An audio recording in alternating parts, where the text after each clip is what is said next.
கர்த்தர் நல்லவர். ஆண்டவரே, என் கண்ணு சரியில்லை, தப்பு தப்பா பாக்குது. ஆண்டவரே, என் வாய் சரியில்லை, தப்பு தப்பா பேசுது.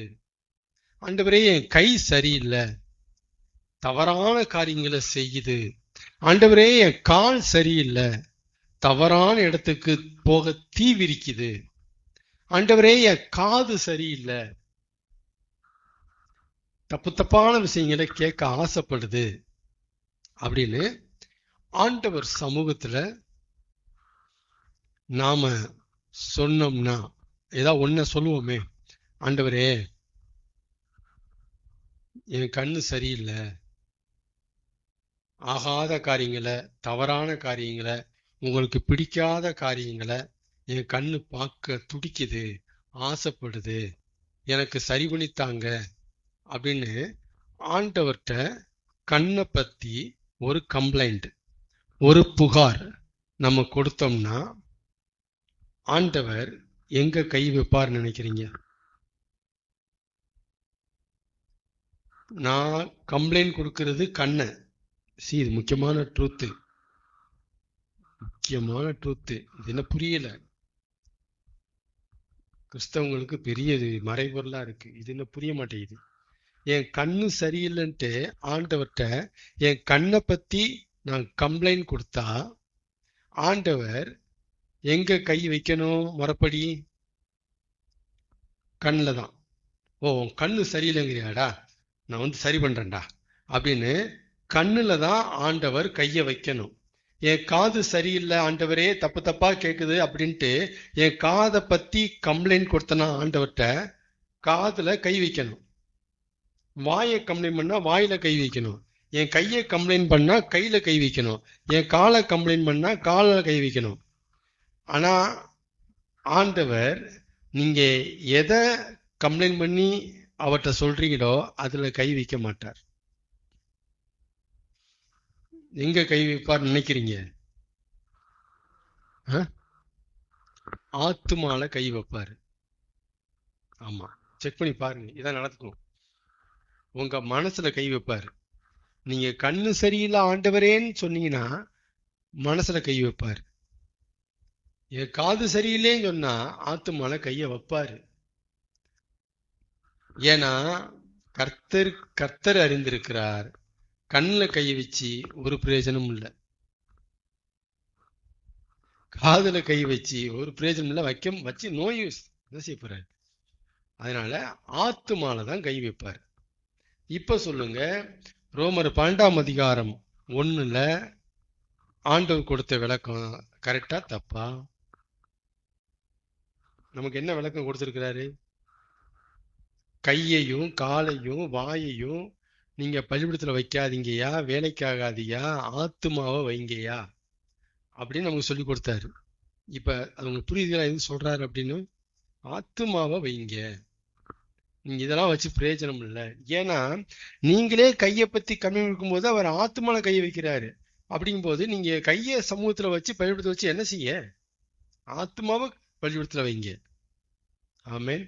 இது வந்து பிராக்டிக்கல் ப்ரூஃப் நான் பேசுறது. நான் இந்த ரோமர் 12:1 கொடுக்கிற விளக்கம் அப்சல்யூட்லி கரெக்ட். அதுல எந்த ஒரு குழப்பமும் கிடையாது. ஆத்மாவைத்தான் ஒப்பு கொடுக்கணும்.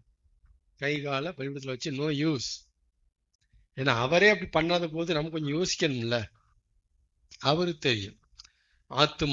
ஆத்மாவினுடைய ஆத்மாவுடைய கை தான் அது, ஆத்மாவுடைய கண்ணு தான் இது. ஆத்மாவை கரை பண்ணிட்டோம்னா கண்ணு சரியாயிடும், ஆத்மாவை கரை பண்ணிட்டோம்னா காது சரியாயிடும். அதனால ஆண்டவர் சொல்றாரு, காதை சரி பண்ணணும்ட்டு நீ உடன்படிக்கை எடுக்கிற, ஒப்பு கொடுக்கிற, ஆத்மா வையண்டா அப்படின்னு ஆண்டவர் கிட்ட பேசினார். ஆமேன். நான் ரோமர் 12:1 ஸ்ட்ராங்கா பிலீவ் பண்ணுங்க, அந்த வெளிச்சங்களை. கர்த்தர் நல்லவர். காலைல சொன்னது, யோசேப்புக்கு ஆண்டவர் காரியத்தை மறைச்சாரு. யோசேப்பின் வாழ்க்கை போற போக்கு யோசேப்புக்கு புரியல. என்ன நடக்குது, ஏது நடக்குது, ஏன் இப்படி நடக்குது, என்னத்துக்கு இப்படி நடக்குது, இப்படி நடந்தா இதனுடைய முடிவு என்னவா இருக்கும்? என்னது கச்சாமுச்சான்னு வாழ்க்கை போயிட்டு இருக்கு அப்படின்னு யோசேப்பினுடைய வாழ்க்கை போற போக்கு யோசேப்புக்கு புரியல. அதே நேரத்துல கர்த்தர் தமது முகத்தை யோசேப்புக்கு மறைக்கவும் செய்யல. ரெண்டுமே ஒரே முரண்பாடு. மறைக்கவும் செய்யல. வாழ்க்கை போற போக்கு புரியல, ஆனா கர்த்தர் தமது முகத்தை யோசேப்புக்கு மறைக்கல. அதனாலதான் யோசேப்புக்கு இன்னும் அவன் நம்பிக்கைய இழக்கல. மூணையும் சேர்த்து புரிஞ்சுக்கணும். ஏன் யோசேப்பு இன்னும் நம்பிக்கை இழக்காம இருந்தாரு அப்படின்னா, கர்த்தர் தமது முகத்தை மறைக்கல. வாழ்க்கை ஒரே தாறுமாறா போயிட்டு இருக்கு, குழப்பமா போயிட்டு இருக்கு, ஒண்ணுமே புரியாம போயிட்டு இருக்கு. இப்படி போகும்போது எப்படா நீ கர்த்தரை நம்புற? கர்த்தர் தமது முகத்தை மறைக்கல, அதான் நம்பிக்கை இழக்கல. ஆமென். நான் என் வாழ்க்கையில நிறைய நினைக்கிறது உண்டு. இப்படிதான் நினைக்கிறது. வாழ்க்கை போற போக்கு புரியல ஆண்டவரே, ஆனாலும் உங்க முகத்தை நீங்க எனக்கு மறைக்காம கரெக்டா வர்றீங்க, கரெக்டா பேசுறீங்க, பலப்படுத்தே போறீங்க. அதனாலதான் பாருங்க, வாழ்க்கை போற போக்கு புரியாட்டலாம் கூட என் நம்பிக்கை இன்னும் சாகல, என் நம்பிக்கை இன்னும் இழக்கல. நான் உயிரோட இருக்கேன். என் நம்பிக்கை என்ன உயிரோட தான் இருக்கு. ஆமென். இதான் இந்த கிரேஸ். ஆண்டவர் ஒரு பக்கம் சப்போர்ட் பண்ணுவாரு, ஒரு பக்கம் அடிப்பாரு. இதான் கிரேஸ். ஒரு பக்கம் புரியல, ஒரு பக்கம் புரியுது. புரியுது. ஆண்டு இருக்கிறாரு. யோசேப்போடே கர்த்தர் இருந்தார். தானியேலோடே கர்த்தர் இருக்கிறார். இத அவர் முகத்தை மறைச்சிட்டார் அப்படின்னா முடிஞ்சு. நம்ம புரிஞ்சுக்கணும், நம்ம ஆபத்தான கட்டத்துல இருக்கிறோம்னு அர்த்தம். சொல்லுங்க, நம்ம ஆபத்தான கட்டத்துல இருக்கிறோம். அதாவது வாழ்க்கை போற போக்கும் புரியல, கர்த்தரும் தமது முகத்தை மறைச்சிட்டாருன்னா தப்பு என் மேல இருக்குன்னு அர்த்தம். என் மேல தப்பு இருக்குன்னு அர்த்தம். அதை அவர் முகத்தை மறைக்கிறார். வாழ்க்கை போற போக்கு புரியல, ஆனாலும் கர்த்தர் தமது கிருபையை என்னை விட்டு விளக்கல, அவர் முகத்தை மறைக்கல அப்படின்னா தப்பு என் மேல இல்லை, இது சித்தம். அவர் சித்தத்தின்படி யோசிப்பு நடத்தப்படுகிறான். யோசிப்பு மேல தப்பு கிடையாது, சித்தம். யோசிப்பினுடைய கனவு நிறைவேறுவதற்கான நடத்துதல்கள், பாதைகள். ஆமென். ரொம்ப அது நுணுக்கம், டெப்த். பிரிச்சு புரிஞ்சுக்கணும். ஒண்ணு போல தெரியும், அழகா பிரிச்சு விட்டுறணும். வாழ்க்கை போற போக்கு புரியல, ஆனாலும் கர்த்தர் தமது முகத்தை மறைக்கல அப்படின்னா தப்பு என் மேல கிடையாது. வாழ்க்கை போற போக்குக்கு நான் காரணம் கிடையாது.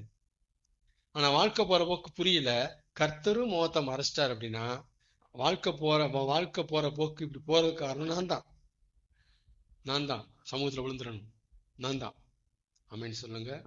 இப்படிதான் உங்க வாழ்க்கையில நீங்க வாழ போகும்போது இந்த மாதிரி குழப்பங்கள் இருக்கு அப்படின்னா எப்படி உங்களுக்கு சம்பவிக்குதுன்னு கவனிங்க. உங்க இருதயம் எப்படி செயல்படுதுன்னு கவனிங்க, தெரிஞ்சு போயிடும்.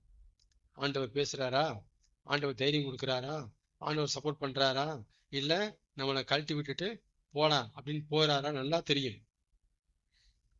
ஆண்டவருடைய ஒத்தாசையை நம்ம பார்க்க முடியாது. அப்படின்னா புரிஞ்சுக்கணும், தப்பு மேல இருக்கு.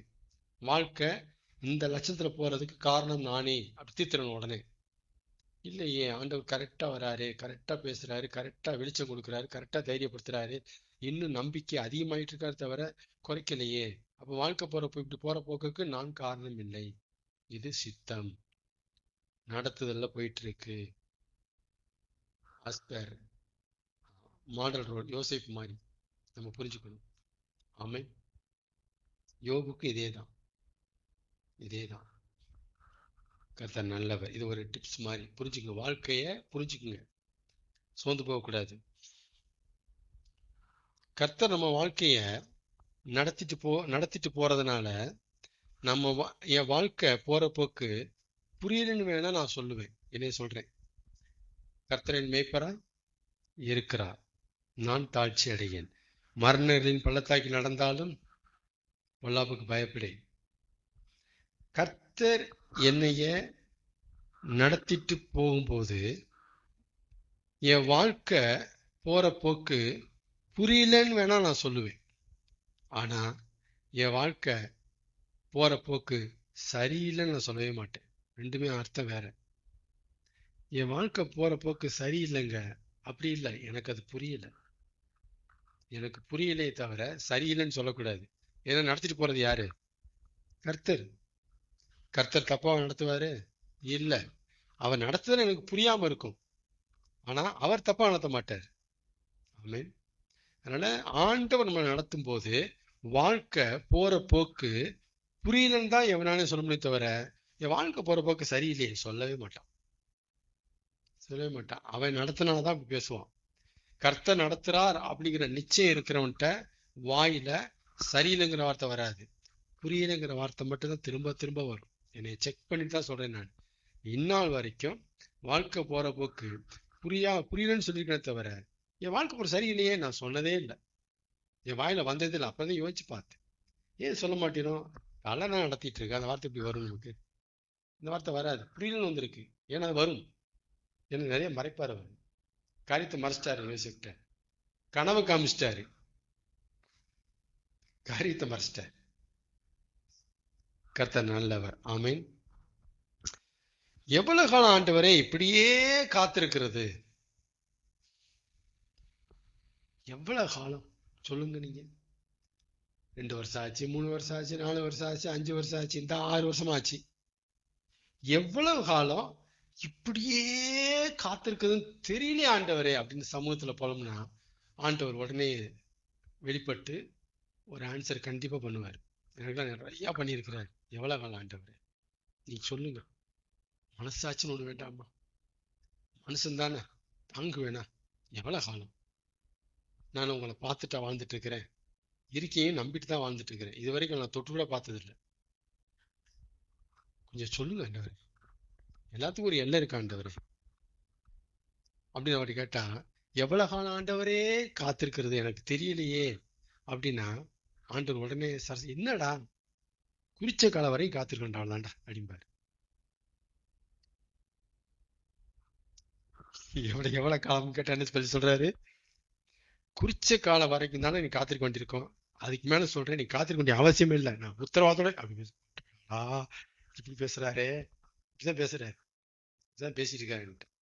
எவ்வளவு காலம் ஆண்டவரே காத்திருக்கணும்னா அந்த வருஷத்தை சொல்ல மாட்டாரு, குறிச்ச காலம் வரைக்கும் நீ காத்திருக்கணும்டா, அதுக்கு மேல ஒரு நிமிஷம் நீ காத்திருக்க தேவையில்லை அப்படிங்கிறாரு.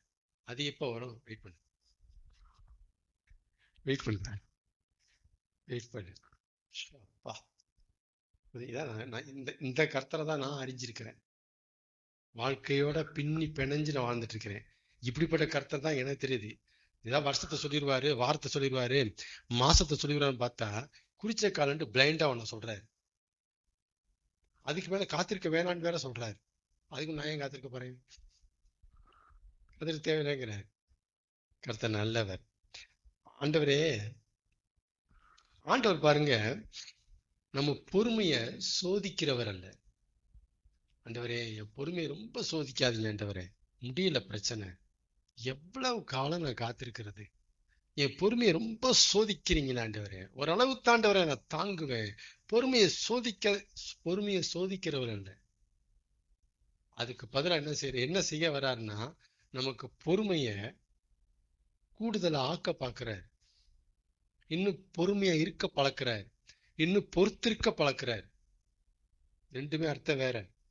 தேவன் நம்ம பொறுமையை சோதிக்கிறவர் அல்ல, அதுக்கு பதிலா என்ன செய்ய வராரு அப்படின்னா, இன்னும் நம்ம பொறுமையா இருக்க கத்துக் கொடுக்கிறாரு, இன்னும் பொறுத்துக்க கத்துக் கொடுக்கிறாரு, இன்னும் நம்ம பொறுமைய வளர்க்கிறார், இன்னும் நம்ம பொறுமைய விஸ்தாரமாக்குறார், விரிக்கிறார்.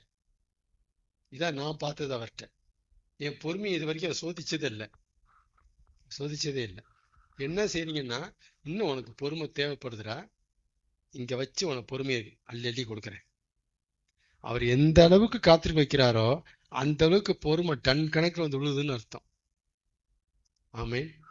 ஆண்டவர்கிட்ட வந்ததுக்கு அப்புறம் தான் இந்த பொறுமையா இருக்கிறதையே நான் கத்துக்கிட்டேன். தேவன் சாட்சியா இருக்கிறார். எப்படி பொறுக்கிறது, எப்படி சகிக்கிறது, எப்படி வெயிட் பண்றது, எப்படி பல்ல கடிச்சிட்டு நிக்கிறது, இது எல்லாமே இவர்கிட்ட வந்ததுக்கு அப்புறம் தான் நான் கத்துக்கிட்டேன். ஆமென். அப்ப ஆண்டவர் நம்மளை வெயிட்டிங்ல போடுறாருன்னா அதுல ஒரு காரணம் நமக்கு பொறுமையை கத்துக் கொடுக்கிறார். பொறுத்து இருக்க கத்துக் கொடுக்கிறார். ஆமென். பாத்தீங்கன்னா எப்படிலாம் ஆண்டவர் கிரியை செய்யற இதான் செயல்படுகிற விதம். இப்படிதான் செயல்படுறாரு. இப்ப கண்ணு வேணுங்கிறாங்க, ஆண்டவர் தருவாரு. மகிமிக்கா இருக்குமா கண்டிப்பா தருவாரு. ஆனா என்ன செய்யணும்? பொறுமையை கத்துக் கொடுக்கிறது. இந்த பொறுமை எப்படி கத்துக் கொடுக்கிறது?